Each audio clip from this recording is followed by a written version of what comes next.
Hey everybody, it's Christy Morgan, the Blissful Chef. I was just getting some things prepared for a client, and I have been mulling over this blog post in my mind for a couple of days.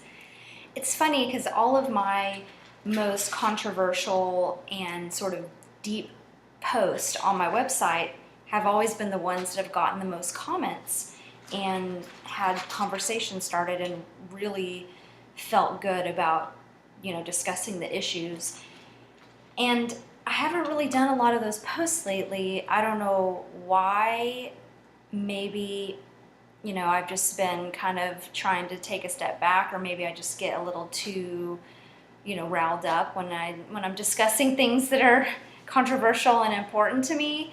And so I've kind of taken a break from doing that, but people want me to be more expressive. Most of my readers and followers know that I'm an open book. They pretty much know where I stand on issues. If you have a question about where I stand on an issue, I'm going to tell you. I've always been transparent. That's always been my policy in having my blog. For a long time, but especially in the last couple of days or a week, have I really noticed this overwhelming situation happening online where people are just really not being nice to each other. They're bullying each other. There's a lot of fat shaming, judgment, and just making people feel bad about their diet. And a lot of people maybe don't even notice that they're doing it. Like there'll be a post on a forum that says, somebody says, hey, I'm doing this and I'm wondering what you think. And there's a difference between sharing what you think and adding to the conversation and making somebody feel bad because they're not following the exact same diet as you.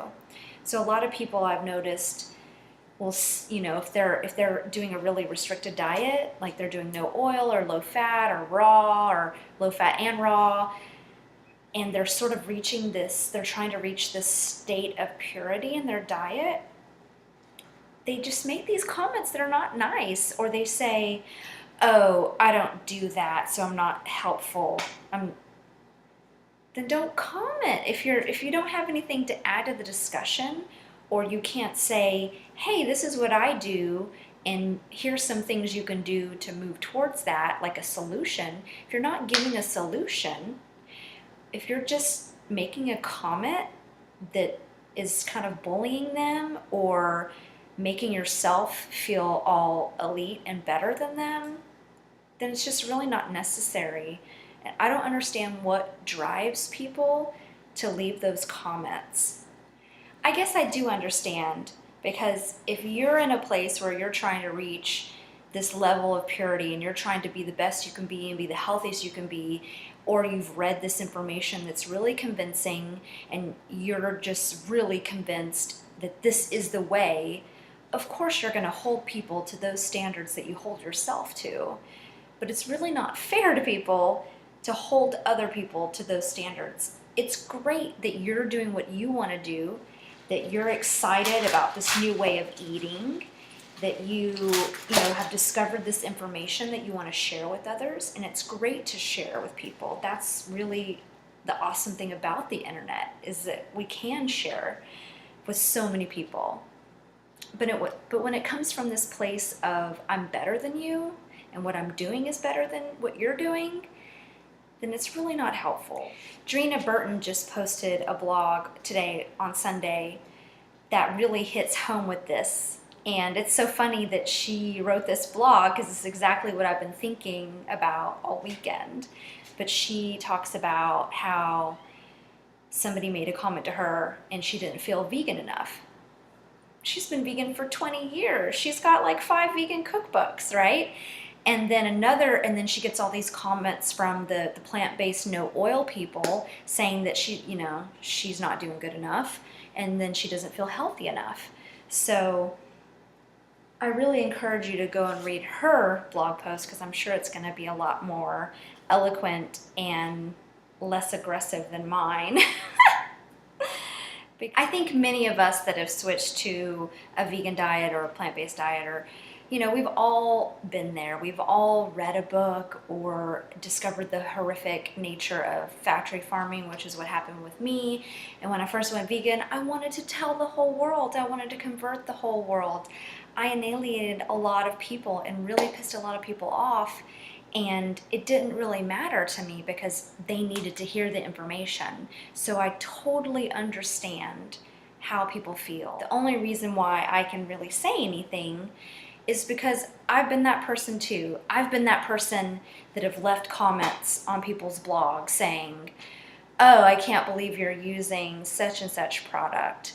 And now that I'm learning from my mistakes, and I'm learning as I grow and as I get older and as I meet people all over the world and discuss these kinds of things, that we can be softer and gentler and less judgmental and let people be.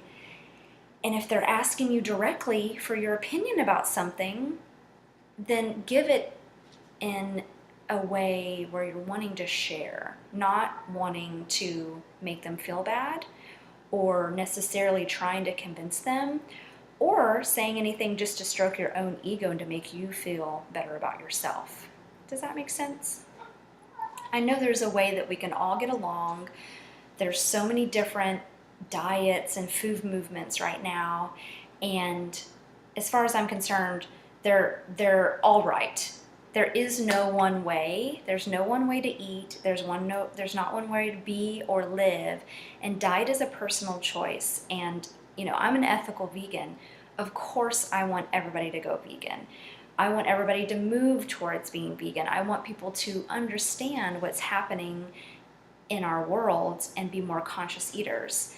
That's all I want. The best thing that I can do and that you can do is just be who you are, live your life, make the best choices you possibly can. Thanks for listening. I'd love to hear what you have to say regarding these issues, and it'd be great to have a conversation. And how can we learn from each other? How can we share information in the best way possible? Thanks so much and have a blissful day.